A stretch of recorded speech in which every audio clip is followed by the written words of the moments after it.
Hey guys, let's get ready to go today. All right, we are in the events to the Revolutionary War, part 4. And next time, it's going to be war. So these are the last big events before we actually have battles starting. Alrighty, today is Tuesday, so we're looking at the Boston Tea Party. Here is a picture from George versus George, and I can't take credit for it. What are some things we notice? I want you to notice the characters that are throwing these crates into the water. These crates are full of tea, and this is the Boston Harbor. When we talk about the tea party, we're not talking about tea and crumpets, darling. It was a lovely party. You look great. No, we're talking about they dumped the tea from the British merchant ships into the Boston Harbor, making the harbor into a giant bowl of tea. Now, if we look at the amount of tea that is dumped, we're looking at what today would be, millions of dollars of tea. So this was kind of a lot of money and kind of a big gut punch to the British and the king. So we're going to be looking at that and why that happened. All right, so we're going to start in paragraph 5 of the article today. If you want to have that out and look at it with me. It's this one right here. It says the British government. So when last we were together, we talked about the Boston Massacre. And we talked about how upset the colonists were because the news that went around was the British soldiers had opened fire on unarmed, innocent folks just playing with snowballs. So people were mad, okay? So the British government was afraid of losing control over the colonies. They removed all of the taxes on imports, that means goods coming into the colonies, to try and make the colonists happy. They allowed, however, one tax to remain in place for tea. In 1773, Parliament passed the Tea Act to help get the East India Company out of financial trouble. This act enabled the British Trading Company to sell tea in America at a low price. Even with the tax on tea, the British company had a price advantage over American tea companies. The colonists were furious. They feared that East India's tea would put the American tea companies out of business. And Boston, a leader of the resistance named Samuel Adams, here he is again, decided to protest. He spoke to a group of colonists on December 16th of 1773 at the Old South Church in Boston. Shortly after he spoke, a large group of men boarded British ships and dumped thousands of pounds of East India's tea into the harbor. Crowds of onlookers gathered to celebrate the rebellious act. They nicknamed the event the Boston Tea Party. Okay. So, take a little note. So we had Boston Massacre. We learned about John and Abigail Adams and they're writing letters back and forth. And then in 1773, we have the Tea Act.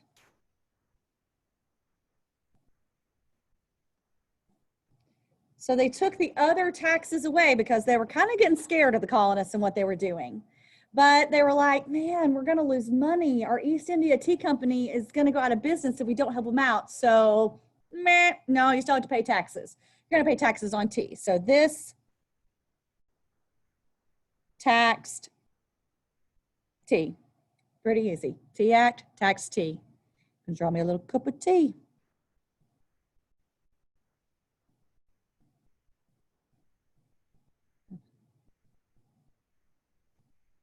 A little cup of tea. So because of the Tea Act, Sam Adams gets some folks fired up. He goes down to the Old South Church and says, hey guys, are we gonna stand for this tax? They're like, no. But instead of just going down to the docks like themselves, they dressed up like Mohawk Indians. So that's what this picture here is showing, is they dressed up like the Mohawks. And they took their axes and they broke open the crates of the tea. And one of the battle cries is, rally Mohawks, bring out your axes. Tell King George we'll pay no more taxes. And so they were chanting that and running around, and people were just like, woohoo, show up. All right, so Boston Tea Party. In your workbook is another picture, another engraving that would have run in the newspaper. It looks like this. It's on page 31. Okay. I'm going to highlight my events. I always try and go back and highlight the events, the big events. So I'm going to come over to my next page because I don't have enough space. And so right after the Tea Act, we have the Boston Tea Party. So the Tea Act is kind of like the cause for the Boston Tea Party.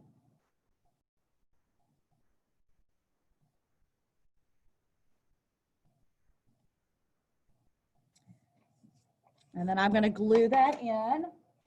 Of course, if you haven't cut it out, you can always pause. On page 31 is where you will find this bit of info, this picture. And it says at the bottom, the destruction of tea at Boston Harbor. Sorry, let me get that where you can see it better.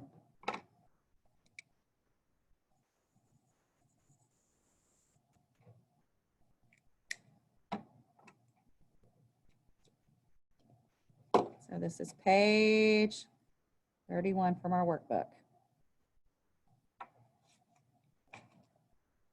All right, here's the note on it. Sons of Liberty.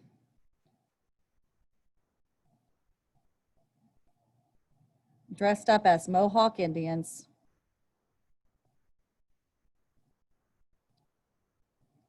There's a line in our rap about that.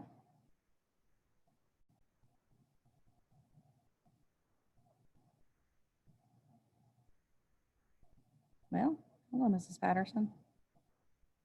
Dumped.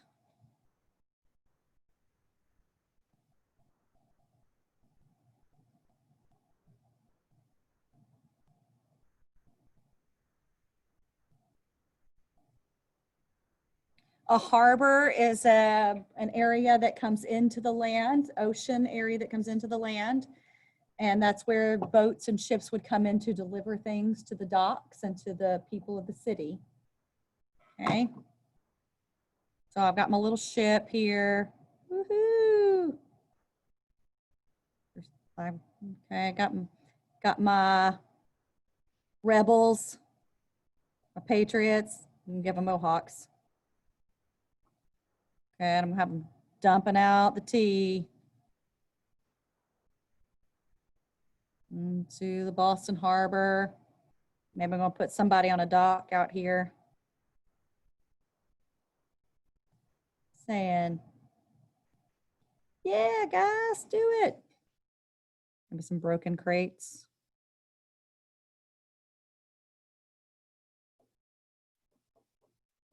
Rally, Mohawks. Means, come on, guys, rally, Mohawks. Bring out your axes.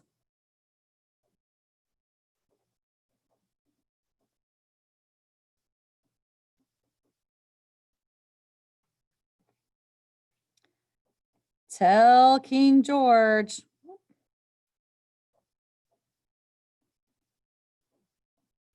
We'll pay no more taxes.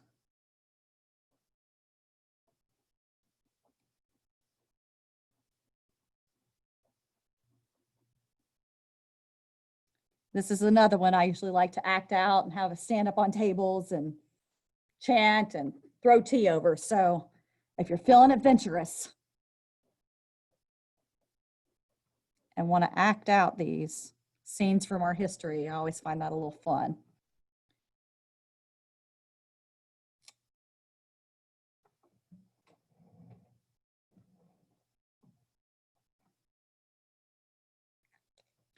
And if you need to pause there to take notes, by all means. I'm going to go back to our Padlet because one of our goals this week is to evaluate the contributions made by women. And a woman that we're going to zoom in on is Phyllis Wheatley. The reason I zoom in on her here is because if you watch the Liberty's Kids, the Boston Tea Party, she's one of the main characters in that episode. And I will be watching that with my kids during lunch. And so if you can find it and watch it, I highly suggest it.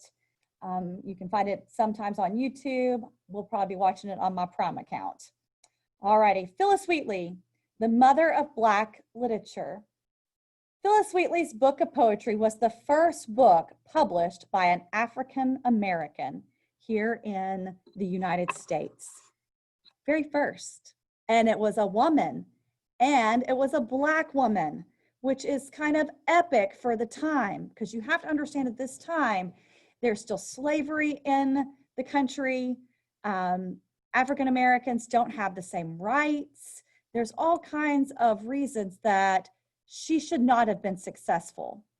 So it is amazing and just a triumph that this woman found success.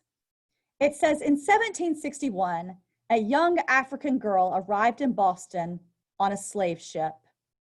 John Wheatley bought her to do chores for his wife.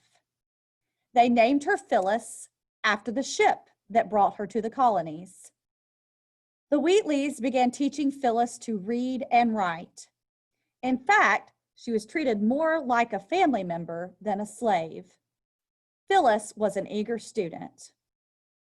Well, that's very good for her because not a whole lot of slaves were treated that way. And even if they say she was treated like family, we have to remember that she wasn't a free person, and that is very wrong. As a teenager, Phyllis began to write poetry. Her first poem was published in a newspaper. She was about 14 years old. 6 years later, Phyllis traveled to England. Her book of poetry was published there. Also, George Washington praised Phyllis for a poem written in his honor. She was even invited to meet the new general. Phyllis's poetry still inspires people today. She achieved much at a time when most African Americans were still slaves. So we like to include her here because she would have been in Boston when the Boston Massacre was going on, when the Boston Tea Party was going on, when all of this turmoil was going on in our country. And despite all of her hardships, she became a famous poet at the time. Pretty epic lady. So we'll take a little note on Phyllis Wheatley as well. So let me jot her name down and pull that up for you. So I have a little space left. I think I can get it here. Phyllis Wheatley. We'll call her the mother of Black literature.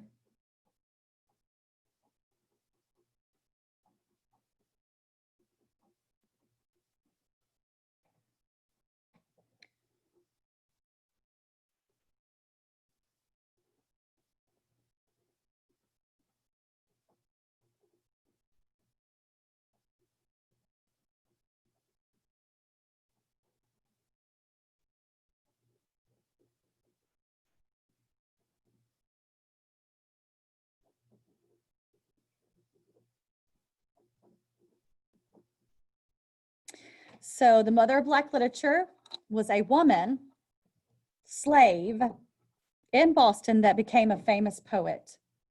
Now, in Liberty's Kids, she has kind of a big role in that episode. I don't actually know and have not fact checked whether or not that actually happened, but she would have been someone helping the cause of freedom and revolution there in Boston. So she is definitely worthy of note. I always like stories of triumph, overcoming hardships. All right, guys, today you should have learned about the Tea Act, the Boston Tea Party, and Phillis Wheatley. Don't forget, the more you see it, the more you say it, the better you're going to have it. So practice looking back over these notes, maybe have someone quiz you on them, and see how much you know of our story. See you next time.